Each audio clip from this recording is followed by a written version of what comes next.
Jason. Jordan. And we continue our tiki drink of every episode going on. It's not really a tiki drink. It is tiki mugs, though. Well, I'll still call it a tiki drink because it is in a tiki mug. But this one, we have what? The Bride of Frankenstein? Mm-hmm. And with this one, what have you concocted? Basically, it's a mix between a vodka Collins and an electric lemonade. How long did it take you to come up with that idea? Respond, because with every tiki mug, you've made something new. Mm-hmm. And I've seen you in the past take like sometimes a couple days, sometimes a couple of weeks to try to. Well, yeah, the Wolfman's the one that's taking me forever, but we'll get to that next week. Yes. Or next time. This actually came out pretty easy, just because I knew for Frankenstein I wanted to do, or for Frankenstein and the Bride I wanted to do an electric lemonade mixture. Okay. But it was trying to figure out which one worked. I mean, as always, it is incredibly tasty, but what is in this drink this time? Vodka, dry curacao, simple syrup, creme de violet, lemon juice, lime juice, and seltzer. I think it's a great, easy drink. Yeah, you can relax. It's Jess's favorite. I've learned that those who don't really like the taste of booze, this is their favorite. I can see why. It's one of those that you can taste the alcohol if you're looking for it, but if you're just like, oh, it's a drink, you're not really going to be focused too much on it. I know that you were a little, said the taste was a little off because we had to use the pre-made stuff? I'm an asshole and forgot the actual juice. Lemons and limes. Oh well, it's fine. It still tastes delicious. I forgot the good stuff.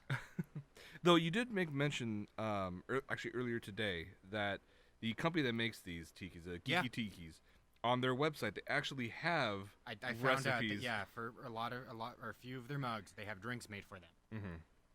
I will never make those. Because they're a lot of them too complicated. Yeah, some of them require some real specialty stuff. Stuff you'll use for that drink and that drink only. But what I found funny was, I'd already made my version of the Bride. Mm-hmm. It wasn't like, oh yeah, I'm gonna do this. Their version of the Bride is dangerously fucking close to mine. The only difference is they used a maraschino liqueur instead of creme de violet. Right. Oh, and they used rum instead of vodka. But you had no prior knowledge about these, recipes before starting any of this. No. I only found out because my mom told me. But I mean, kudos to you. These things are always delicious, and I don't think we've come across one yet that I wouldn't want to have again. Well, that's because you don't see the full phases. Rarely I do. That only happened the one time. Like, all right, because I want you to see. Rarely, yeah. That I made. I don't even remember what fucking drink that was for. That was a while ago. But usually this is you doing. I get random snaps of science time. Yeah. It's just random drinks you're taking all shots. of it. You've seen. I have 4 notebooks at home. Yes. I mean, you have to do it because it's science, Well, my goal is to one day take everything that I've learned from alcohol and throw it into one master book. Mm-hmm. So if there's ever somebody when Dom back in the day was like, teach me your ways about booze, I can be like, here. Mm-hmm. I can see that. All right. Well, it is delicious. I'm sure we will, see what the Wolfman turns out next time. Any more after that? Creature.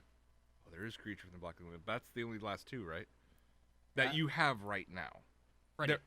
Freddy's not part of the Universal ones, so I'm going to take my time with him. Okay. But I have the Universal ones, yes. Gotcha. Were there any more that they sell that you're looking to hopefully get in the future? Or not really. There's a Mummy one. That's the only one that I would be missing to have the complete set. But you're not really a completionist in this. These are characters you actually enjoy. Oh, yeah. So it's not I need to have them just because of that. Oh, yeah. Jess remembers that I used to watch these movies as a fucking child and loved them. Constantly renting them on VHS at Blockbuster and shit like that. But yeah. All right. I mean, these obviously hold a special place in my heart. And now you found a way to continue on that. I mean, I don't blame you in the least. There you go. But let's just get to what we talk about in our conversation starters. We finally went to go to Star Wars Galaxy's Edge. You went for the second time. So did you? Technically, yes. The only difference is mine was I got the better end of the deal. Because I went for the cast member preview. So it wasn't nearly as crowded as both times you went. And I do feel bad because I know you fucking got shafted hard. No, I wouldn't say I did. I look at it this way. Jess and I were able to go a couple weeks ago on a Friday night. When you cried? Yes. When you cried, yes. I did. That was a very, very emotional moment for me. A childhood dream of seeing the fucking Millennium Falcon in person? Oh, yeah. I have no, I don't hide behind that or hide away from that at all. But walking around that night, we were able to see pretty much everything except for the cantina because we were going to come the next day. We walked everywhere. We had food there. The food was delicious. I really enjoyed it. The architecture and the details of the place is just absolutely stunning. Okay, but let's get to the shit and the shit sandwich. We went back the second time. In the middle of the day. And Jess and I blatantly made a mad dash. We could try to get you into the cantina. And we couldn't. Fucked us. Yes. It's a learning experience through them right now. Because now that it's open to everybody, they have a reservation system where you have to... It opens up at 7 a.m. and you have to put down a credit card for you to keep your spot. At time. It will give you a designated time to show up. It's your boarding pass to get into the land and then be able to go straight to the cantina or to do the Savvy's workshop for the lightsabers. The way they're getting people about this is that if you don't show up, they will charge your card. If you have a party they charge you like $10 a person. $10 a person to go to Oga's Cantina. So you have 6 people, that's $60. They're going to charge your card like that. And just because you missed out on that opportunity, when you probably would have spent that much money and then some anyways. But the real kicker is Savvy's Workshop, the lightsabers. Because if you miss your reservation time, you will be charged the full $200 it is to actually build a lightsaber. Good. And you won't be able to make it. You just lost your spot. You paid for the time you weren't there. Good. So, recent reviews of people who've actually utilized this saying that it actually works very well. The only time during the day that Star Wars Land hits peak capacity is right at the beginning. Rope drop. People are rushing to get into that land, and it will hit peak capacity in about an hour. But by noon, you can walk in and be perfectly fine. Oh, yeah. So, a buddy of mine, probably one of the biggest Star Wars nerds I've ever met, a guy named Jeremiah. I think you maybe met him at one of the midnight movies. Probably. But he went today, and like he kept posting things like on Instagram, I think. One of the social media sites. The little videos that are like 10 seconds, whatever. The not Snapchat. And like when he first showed there, like I think the first thing he says, "I'm not crying, you're crying," and the place looked fucking packed. And I was like, "Ooh, that's why the second time I went, I got fucking tanked, because people suck." Oh yeah. And then as he kept posting more and more, like I could see it get more and more empty. To where I think one of the last ones, it was just showing people walk onto the Falcon ride. Yes. Like one of the last things we did when we went to go on that Friday night, it was basically a walk on. It was a 10-minute wait, and that 10 minutes took for us to walk through the entire queue line. The maze. But let's go into a little more detail with everything. The Falcon's impressive as all hell. The way they designed the land around the Falcon and that area where, why am I drawing a blank on? Onaka Transport Solutions. That's the name of the company. The level of detail they put into everything, not only the force perspective of having the spires look farther away because of force perspective and all that, to like the vents actually having battle damage, and you could see the rust drip where the rust was dripping off of it. Like, they seriously thought of every square inch of that area. Even the soundtrack, like the rest of Disneyland, there's always some music playing. There's something themed with it.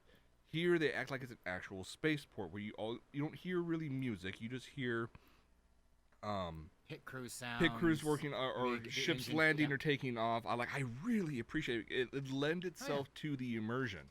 Well, that's what I told you when I went. Like the cool thing about it was, it felt like you walked into Star Wars. Yes.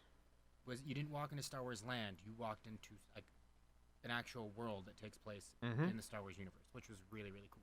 And even the cast members themselves there actually treat you as such. They are not cast members. They're not there from Disneyland. They live on Planet Batuu at, Black Spire Outpost. You are travelers from off-world coming to visit. They have their own, culture. They're starting to, expand out. And a lot of it is actually canon. So if you walk around during the day, instead of saying hello, canon for now. They'll say it's canon regardless. They'll have to find a way to keep it that way. The only complaint I have is that it seems way too cramped. let me see if I can clarify that. It seems way too cramped in the area in the north area around the Millennium Falcon, because all the shops and stores are all in this one area. But as you go down to the Resistance camp area, it just completely expands out to almost nothing. It doesn't even seem like anything yet. Granted, I know that's where they're going to put the other ride. Right. But I mean, like, they could have put shops and other shit there. They could have... I agree with you. They had to put something down there. There wasn't even like a fucking churro cart. And I get how there probably never will be, because churros aren't exactly Star Wars, but... Mm-hmm. It was... on that note, though, I will get to the food in a little bit, but the only snack-type thing they would have there, aside from the blue and green milk, which... let's talk about that real quick. Like, what were your thoughts on it? Fucking shit. Not a fan of either. No. Green tasted like crap. Blue tasted less like crap, but it had the consistency of, like, Pepto-Bismol. Had a very, like, chalky, mouth-coaty kind of thing. See, I didn't get that when I tried either of them. I got a more fruity flavor. It just tasted like a slushie, the ones I had. Well, the green one did. The green one was a slushie, very fruity, citrusy. Because I got, like, the citrus and, like, there was more, like, ice crystals in it. Mm-hmm. Like, it wasn't as smooth. And the blue milk that we had was very smooth. I didn't get any chalky taste whatsoever in my mouth for that. But just had a very, like, berry-focused flavor at that point. I enjoyed it. Just to say that they both tasted like Flintstones vitamins. I could see that. But I enjoyed them. I would probably get them again. I highly doubt Jess would ever get them again. I don't think you would be interested in getting them. No. But the other one of the snack things that they have there is the popcorn. And that was a major disappointment. I don't know if we just came at the wrong time or whatnot, because they're supposed to have this special popcorn that's supposed to be a blend of salt and spices and want to have a little bit of a kick to it. I love spicy food. It'd be amazing. Got the little mouse droid popcorn bucket for it. Took one bite of the popcorn, threw it away. It was completely stale. Ah. And that was just like a massive disappointment. Yeah, I think that you just probably went at the wrong time then. Probably. Let's talk about the one ride that's open right now, the Millennium Falcon Smuggler's Run. Mm-hmm. This one basically is a ride simulator similar to what you had for Star Tours, but it is more interactive because Fire. each member or each rider actually has a job to do. Engineer, red, blue, yes, red. The engineers green. are the simplest position. No. They're Simon Says. Okay, yeah, that's the second hardest. You have gunners. The easiest is gunner. But you can set it as an auto aim, or you have the option to do some sort of manual aim as well, which I tried, and I think it worked fine. I'm still pissed that I asked the ride operator dude. I'm like, at one point when your pilot yells at you, the brakes, push the brakes. And I'm like, all right, where button is the brakes? Because I've been on this ride before. What is the brakes? And he says, there isn't any. So you're just yelling at me to do something I can't do. It's a blatant lie. What the shit? But it's a fun experience. I enjoy it. And when that happens, we all kind of freak out and push every single button and switch trying to find something. I stop. It's like, where is it? Because everything lights up as what you're supposed to do. Right, the green flash, yeah. Again, that's why I was like brakes. I'm like, I know I'm colorblind, but what the fuck? But it's a similar ride. You have the two pilots. Only one pilot can go one direction. Only left, right, or up and down. Left gets left and right. Mm-hmm. Right gets up, down, and then jump to light speed. Right. I Gunner. thoroughly enjoyed this ride. We went on it. I've been on a total of 3 times so far, and I can go on another 20 times and be perfectly happy. Just enjoying everything I can do. Not only in line with the app, which we talked about last time, as well as how you can actually it'll actually track your score and give you coins and credits and whatnot. Yeah, let's keep more people on their fucking phones instead of enjoying the actual place, or their friends, or family. It's a mix of A and B. There's stuff you can be on your phone the entire time in Star Wars Land, never not look up because there's so much stuff to do on there. But as soon as on the opposite end of that, you can put the phone down and just look around and notice all the detail and the land and the immersion that you're of the area itself. One of my big complaints is people just walking around with their phones like this. And that's to be expected. People are complete assholes because they'll stop in the middle of the fucking lane to actually just take a photo or video that no one else is going to care about on their Instagram. But that's to be expected at this point. I have dozens of people who occasionally view my Snapchat. Dozens, Jason. I had one earlier that got to 13. What now, motherfucker? Wow. High score. Are you what the youth call it, influencer now? God, no. Why, do you want to start? Do you want to buy my Fit Tea?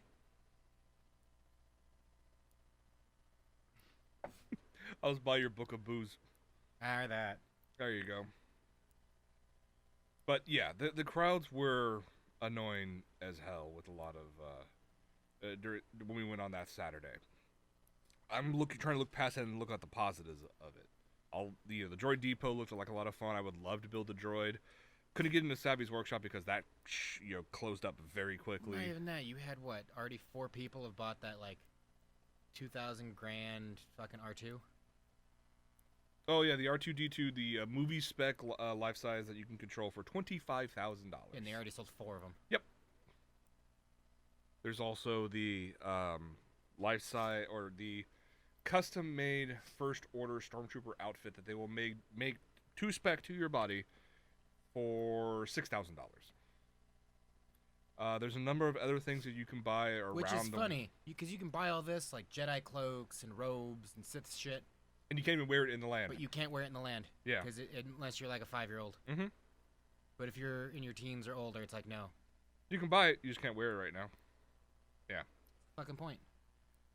We want you to be really interactive, but not too interactive. Yeah, I can see why they did that just because of the fact I think they gave too much freedom to the cast members in terms of their looks, their clothing, their outfits, how they were able to interact with guests. So if you have someone come in as a Jedi, now they have to be able to react to that and try to stay somewhat within canon. They're not going to do that. They're going to fail miserably. Let me sell you a Jedi robe for $120. But guess what? You're gonna have to wait till you get home to wear that. You're safely no longer inside of our amusement. Right. Which should kind of be the whole selling point for wanting to do that. Right. I agree. It's definitely a bad selling. It's a horrible selling point, to be honest.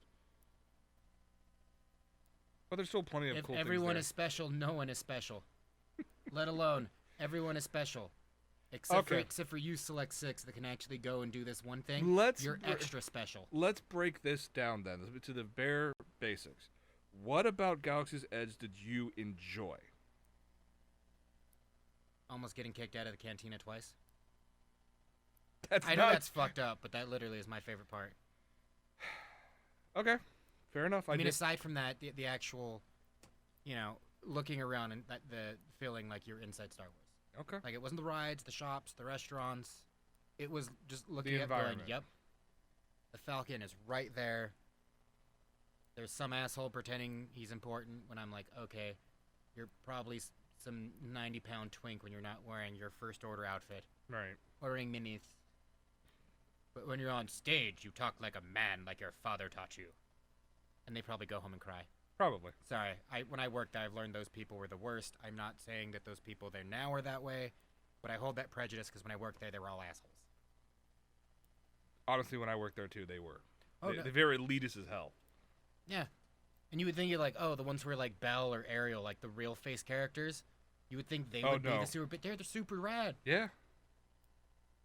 It was all the non-face characters. The ones that had to wear the giant suits and whatnot, they were all pissy. And it was face characters who weren't actually a named character. Mm-hmm. Usually parades. Though the only one that I ever got along with when I worked there was the women who played Cruella de Vil. Oh, they were usually sassy as shit. Because they got paid to walk around and be dicks. Yeah. And so they got backstage. They were exactly the same way. So. Well, I wouldn't say the same way. Because generally from what I saw from them... We're cracking jokes. They were usually like the drag queens you'd see at like a drag bunch. Mm-hmm. Where, like they'll walk up to me and be like, what up, sweet tits? And then like walk away and it's like, this shit just happened. That just happened. Yeah. Like, I want to be offended, but she seemed really nice about it. But anyways. All right. That was my take. Yours? Yeah. Wrap it up. I cried. It was emotional. Again, I agree with you. The fact that just walking in there and like I'm in something a part of Star Wars. Yeah. Everything about it, I'm in a thoroughly galaxy enjoyed. far, far away. Yes. the detail of the shops and the land, and talking to the cast members there, and interacting with the environment through the app and the ride and the Falcon and just everything. Fucking loved it. Disney still has a problem with crowd control, but we won't get into that. But that's what we're going to say with say about Galaxy's Edge. I know I will go back. We'll probably drag you eventually, only when we bring someone new to go check it out. Maybe? Yeah, we'll see. Let's talk about some trailers, shall we? The only ones that came out that we can really find of note. There's a new Charlie's Angels movie, and do I even really care about this? Again, when it popped up on my Facebook, when it was released, the top comments, best thing I could have asked for, because it was one of those like pixie-haired, like the top comment was like some like pixie-haired like uber lesbian chick, and it just said OMG yes, or sorry yes, it was like YASSS. Oh. Exclamation point, exclamation point, exclamation point, exclamation point, and then like a party cracker and a smiley face. And the one below You're remembering way too much detail about this. And the one because again, the one below it was like this angry Nick Miller looking dude from New Girl. And it just is like, this is a joke, right? Yeah, I'm kind of more with him on this. I mean, it has Patrick Stewart in it. I mean, yeah. Again, that's probably just a cameo. Right. I mean, he's not playing Charlie. He's not was it Bosley? Yeah, because Bosley is the one who actually sent them on their missions. Right. No. The only way you could get me to see this is if they brought Bernie Mac back to be Bosley. And yes, Jess, I know why that's impossible. But still, bring, like, CGI his, deep fake his face or something like that. Or bring his corpse and marionette it about the stage. But that's the only way. Yeah, I have no intention of seeing this. Come on, at the end of the trailer, their big selling point is coming to you with a new song with Ariana Grande, Miley Cyrus. I think there was like some other name too. I'm like, I don't give a fuck who either of these people are. No. Well, Ariana Grande is the one that looks like a 12-year-old, but, you know, sings songs about getting dicked so good she can't walk right. Yeah, the song that she did Side to Side, that's what it's about. Why am I not surprised? Like the chorus of the song is something something got me moving from side to side or some shit like that, and that's because she can't walk right. All right, and she looks like she's 12. And then Miley Cyrus, I guess she's relevant because she showed up in Black Mirrors. I think I don't know. She did have an episode on Black Mirror where I will say she was okay in it. But that's neither here nor there. Yeah. Charlie's Angels, I'll wait till more information comes out. But as for right now, hard pass. Yeah, hard pass. Oh, I'm sorry. The other selling point that they made a point to bring out was that it's also written, directed, and produced by Elizabeth Banks. And she's also starring in it as Bosley. Who did she blackmail to get this to... I know we said we'd give you more money, but, you know, no one cared about the last two Pitch Perfect movies. So we're going to have you work on something new. We can resurrect another dead franchise, right? Yeah. No. We've talked numerous times about how Hollywood is dead. There's not an original thought anymore. They have to remake everything. They exist. It's just... It's rare. Just a touch more difficult. Yeah. The other thing is we have a final trailer for Stranger Things Season 3, which comes out July 4th in less than a week. Exactly 1 week from today. This one looks... I mean, it's Stranger Things. You know we're all going to watch it. I am. Yeah. Spooky and 80s. Yeah, I'm in. It seems to be focused around the new carnival, and that how even though 11 sealed it off, that maybe they really didn't succeed in sealing everything back behind. Well, it's something we already knew because they're like, yep, Stranger Things Season 3 coming soon. Right. By the way, we got renewed for 2 more seasons. That's right. They came out and said there's going to be a season 4 and 5. 5 seasons and that's it, right? No, I think they're like, look, we have an endpoint in mind. It's just a matter of how soon do we need to get to that point. Yeah. Okay. I think they're like, look, we have our 5 for right now. Mm-hmm. I mean, maybe we might cap it at 6, if that's how we feel. Just pull a Seinfeld. Quit while you're ahead. What are you saying? Supernatural doesn't count because it made it to 15 seasons? See, the problem with Supernatural is that they kept getting told they were going to get canceled. They got totally getting canceled, but they kept on going up in popularity, and then they went steadily down, then back up, and then steadily down, then back up. Well, again, that's because they're like, you're getting canceled. All right, we're done writing. By the way, you got renewed for 2 more seasons. You said we were done. Yeah. But now they're saying completely done. Season 15, right, is the last one, right? Which, you don't want to make that little weekend trip up to Canada? Driving to Canada just to possibly buy some of Dean's old clothes? Come on. I basically dress like him anyways, except I just go to Target. This is true. Alright, fair enough. I can do that shit here and save me the trip to going to Canada. Come on, you go to Canada. It's fun up there. The fuck's in Canada? Poutine. I was going to say, except for Trudeau, poutine, and universal healthcare. Get a checkup while you're there. The people and wanting me to go to the doctors. Yeah. Gross. I want to take care of myself and live forever. Hence the booze. Alright, let's talk about our top story. It's basically going to be a bunch of reviews of stuff we've watched recently. Let's start off with the most recent, Child's Play, the remake, or I would say remake? Not really a reboot. Would you say reboot? Yeah, because I feel like remake is kind of like we're remaking it. Like we're making the same thing, where reboot's like we're just blatantly starting from scratch. Okay, I'll give that to you. It is I would say it's a reboot because it's comparison. Aside from being about a doll that's trying to murder people. That's named Chucky. That's named Chucky and the boy named Andy. There's nothing else from the original in this. But I'm fine with that though, actually. What were your initial thoughts on the revamped Buddi Chucky doll? Well, I was like, the doll looks really fucking creepy. Like, we're taking a step too far into the uncanny valley. Got some Botox injections in there. Yeah, I mean, yeah. But like once I saw it, it's like, oh, okay, this makes a lot of sense. Like once I actually saw the movie, I'm like, yes. Right. And I think Jess and I even agreed, and I think Child's Play is Jess's favorite slasher film, or 80s slasher. This was better than the original. Mm-hmm. And it was definitely designed for this generation of viewers because the first one dealt with mainly how'd you get Chucky? You had voodoo going on and the soul was being transferred in and blah blah blah. That won't fly as far as today with this version, which is these toys are made in Vietnam and there was a disgruntled coworker. What if Alexa was trying to kill you? Yeah, basically. Hey, look, this little toy can interact with all of your smart devices at home and control them. Which, again, isn't that the Alexa Dot or whatever it is? No, Google's the Dot.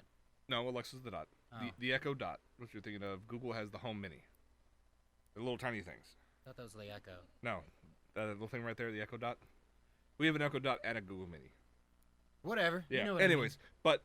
There's one device that can control all your things. Yes, but I did love the fact that you had this disgruntled worker. Yes, I'm spoiling, but it's the first 3 minutes of the film, is being told off by his boss that finish this last one and you're out of here, quit, or you're fired. Yeah. So he decides to go through the code, hack it in. I'm in. Yeah. And like disabling all of its security safeguards, and then puts it all together, puts it in a box like you normally do, and puts it with the rest of the Buddi dolls, and then offs himself by jumping off the building. So Chucky is now just an AI program without security limitations. And it makes sense. Like, that's because the whole premise it does. He becomes homicidal because he sees Andy watching horror movies, and it's like, oh, this is what makes you happy. Death and murder and destruction. Mm-hmm. And that the fact, even in the beginning where Chucky and Andy meet, in the viewer of Chucky says it's imprinting. I'm like, again, hopefully people will watch it. I'm gonna leave it at that. But overall, like the fun. The murder sequences were entertaining. The bits of comedy in there were enjoyable. Where you had, god damn, when you have someone who is deservedly going to be killed, you actually cheer for that because they show just how much of a douchebag they are. Yeah. But I have to say, Mark Hamill did a great job as Chucky in this. Yeah. I immediately pulled up the Buddi song on my phone as we were driving home. Well, because there's two versions. There's the happy-go-lucky theme song of And the Buddi. one where he "You're blatantly all sounds my like the Joker. buddy." And yeah, it's like deep and menacing, and the little chuckle at the end was like, oh, Like, Jesus, dude. so good. And that part's on Spotify. You can grab that if you already watched the movie. But thoroughly enjoyed it. Would love to see more of this stuff. One little tidbit I did find is that in the scenes were with the killings, they had to be very, very careful about them because apparently the production company who made this movie only had the rights to reboot the first one. So if they actually got caught doing anything that looked remotely similar to the other 6 Chucky movies, they could be sued and the production would shut down and all of that. So hey, they had to think of a new inventive way to do things, and I was all the more happier for it. Yeah. But go see it. It was a lot of fun. I thoroughly enjoyed it. The other thing that we're going to talk about, you're about a little over halfway through. Neon Genesis Evangelion, an anime cult classic at this point, has finally been released by Netflix. Has not ever been released digitally before. It's only been on DVD and Blu-ray, and you had to buy DVD when it had the one horrifically printing expensive. that came out in your Suncoast days. Yep, back when it was ADV Films.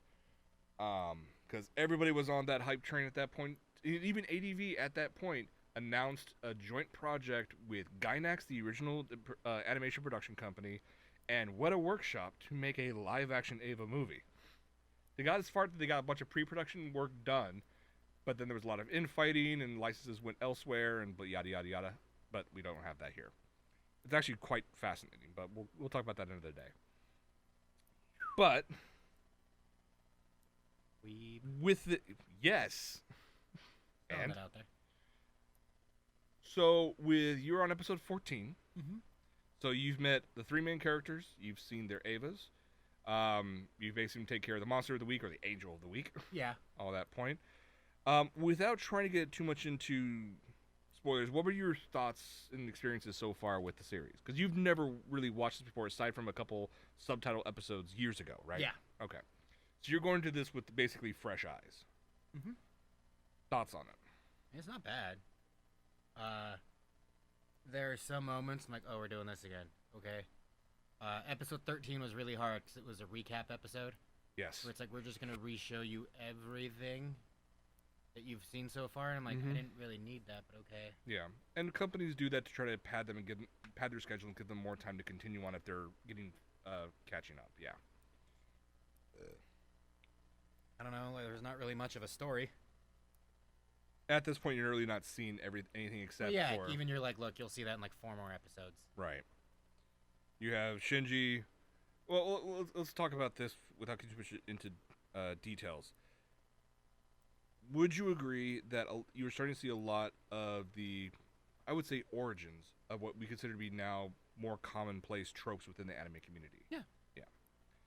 I mean, giant robots were around well before Evangelion. They'll be around now. They'll be around forever and ever. But that's just part of Japanese culture, not necessarily just anime. But the characters' personalities, how they interact with each other, how they interact with their mechs, you could see where a lot of these other series you've probably watched kind of got their inspiration from. Probably. And even at home, the whole, Misato, who's supposed to be, uptight and... Okay, no, Misato, she's interesting because I know if they were trying to remake that anime now, she would have giant tits and a huge ass for no reason. Yes, this is true. At least they're like, her proportions are reasonable. Right. But I thought you would enjoy the fact that every time she gets home, or even just wakes up, she has to have a nice beer. Oh yeah, she cracks open a beer. Yep. But everything's not hunky-dory as it seems. Everybody has their own melancholy background, and they'll get to that in one form or another as you go along. Do you think you'll actually finish the series? Oh yeah. Watch the movies as well? Maybe eventually. Okay, fair enough. My plan for right now is to finish the show, then rewatch Stranger Things 1 and 2 before 3 starts in a week. That makes sense. I already know the answer to this, but I'm going to ask it anyways. Thoughts on the English dub? Serviceable? Good enough? It's decent. You don't see anything that's really taking you out of the series at all. It's not like with Food Wars. Yeah. Come on, Soma! Come on, dude! Jesus. What shit is this? Yeah. I mean, yes, I know there's a huge amount of backlash on the internet. Well, there's always the big fight, subs versus dubs. And this is just dubs versus dubs. People were pissed off you're not using the original ADV dub cast to dub this new version, which has its own new translation and everything, which is supposed to be more accurate. But this is just, why are you complaining about it? Mm-hmm. There are generations of people who've only heard about this and they can't afford the $300 to $500 for the DVD set. If you want the Blu-ray set, the only one that came out was in Japan, and that's $1,000. And it doesn't have English subs. Correct. So why are they complaining that we're actually able to get this out there? No. I don't get it. They're cunts. Yeah. You know this. Fair enough, fair enough. Would you recommend this to anybody, though? If you're a nerd, you want to maybe learn about some stuff, why not? Okay, fair enough. But Joe, a random person, doesn't really know about anime. You don't really have to. Yeah. Okay. I mean, I feel that way about a lot of shit that I watch and do. You know, if it's not really your thing, it's not really your thing. Right. Like, I had someone that's like, oh, you're becoming a weeb watching Evangelion. It's like, no, you know me. I've always supported and kind of try to delve in as much nerd shit as I can. I mean, I don't get me wrong, I'll see things and be like, that's not nerd. That's something pseudo-nerd. Like, I'm a gamer. Oh, really? What kind of games do you play? Call of Duty. And? Call of Duty. Yeah. You're not a nerd, you're an asshole. But let's face it, you and I have gone down the rabbit hole on several other series that we're just like, what the fuck is this? Again, I voluntarily watch Food Wars. But that's an enjoyable series. It's food hentai sometimes. And? Just saying, it's weird. Works well for us. Because we're fucking weird. Yes, that's right. Anyways, let me wrap things up with a couple of reviews that I've seen that you haven't seen these yet. I'll try to be as spoiler-free as possible about these. Toy Story 4. I give it a BB+ overall. The animation was absolutely flawless, absolutely gorgeous. I would love to see some pet project where they redid 1, 2, and 3 in this level animation style. I think it would be absolutely impressive. The casting was top notch. I mean, Duke Kaboom is the best character of his damn movie. I want you to know that if you go to Keanu Reeves' IMDb page, you know how they'll have a subsection, they're like also known as, like if they ever went by their original or different name? Right. Under Keanu Reeves. Because of that one interview, under also known as the boy. Chuck Spadina. Yeah, that sounds like what the internet would do. But yeah, Keanu Reeves as was absolutely perfect in this film in that role. I did laugh at the fact that in a recent interview, the crew over at Pixar Vancouver volunteered their time to work on every Duke Kaboom segment in the movie because they loved the character that much. Not get paid, volunteered. I liked in the interview, someone actually asked Keanu Reeves, how does it feel knowing that you're the internet's boyfriend? I'm the what? Well, it all started, I mean, it grew to a head with the "You're breathtaking" from E3. Oh, it all started with John Wick 3. John Wick 3 was amazing, though. No, I mean, but like that's where like all the memes started to actually come out. That is true. And then it just got pushed that much higher that he kept feeding into it and doing Keanu Reevesy things. Mm-hmm. Because we all started watching him more and more. Right. No more sad Keanu. No. Like I said, the animation's great. I enjoyed the story for what it is. Does it really add more to the world of Toy Story? Not really. Do I think it detracts from it? Not in the least. I think it works well for where it's going. The new characters they added, aside from Duke Kaboom, I was actually happy with. I enjoyed them. I actually enjoyed the Key and Peele characters, the two carnival plushies that were tied together. Yes. I actually really enjoyed what they did in the film. Just not so much. But that's perfectly fine. It's only for, some people enjoy it, some people will be like, it is what it is. Would I go see it again? Yes. Will I buy this on digital and Blu-ray? In a heartbeat. It's Toy Story. Should they make just as a completionist? Should they make any more Toy Story movies? No. I feel like I should have ended after 3, but a lot of people think that, and I agree with them up until scene 4, and I think, you know what? This is like a coda. This is the epilogue after 3, scene where everything happened after that moment. What happened with Bonnie as they moved forward with all of that. I loved it. I really enjoyed it. I can't wait for it to come out again or see it again. The other one is Men in Black International. This is just fun. That's what it looked. I'll go see it again with you. You haven't seen it yet. Probably just wait till. I mean, it's a cookie cutter by the numbers. You call everything within the first 5 minutes of the film, but it's still funny and enjoyable the entire way through. The acting chops and the comedy chops, more specifically, of Chris Hemsworth and Tessa Thompson are spot on. I really enjoyed their interaction on screen. I enjoyed how they had to interact with all the aliens around them, and even the action sequences, which were predictable, still tons of fun. It also flew by in an instant. I thought I was only in the seat for like maybe 30 minutes. It's like an hour and 40 minutes, I want to say. That's about right. Thoroughly enjoyable. Good amount of laughs, a lot of action. We'll love to go see it again. All right. It's cookie cutter though. Don't expect anything deep at all. It's just gonna be fun. It's a popcorn flick. Yeah. So, all right, let's wrap things up with some quick hits. Some news we've come across over the past couple of weeks that we wanted to share. First up, the TV series Psych is coming back for a second TV movie. I'm fine with that. I like that their big selling point. It's like, we'll have more Lassie in it, I promise. Just because Jess and I both had the same comment, it's like, yeah, this could have had more Lassiter. Mm-hmm. Missing that Sternbush. There you go. But we'll have it sometime this holiday season. I'm sure we'll have at least one or several pineapples somewhere in the movie. As long as I don't get Zachary Levi with like a really bad British accent. Yeah. That was not good. No, it wasn't. Next up, Paul Rudd announced that he's actually joined the cast of the upcoming new Ghostbusters movie, tentatively titled Ghostbusters 2020.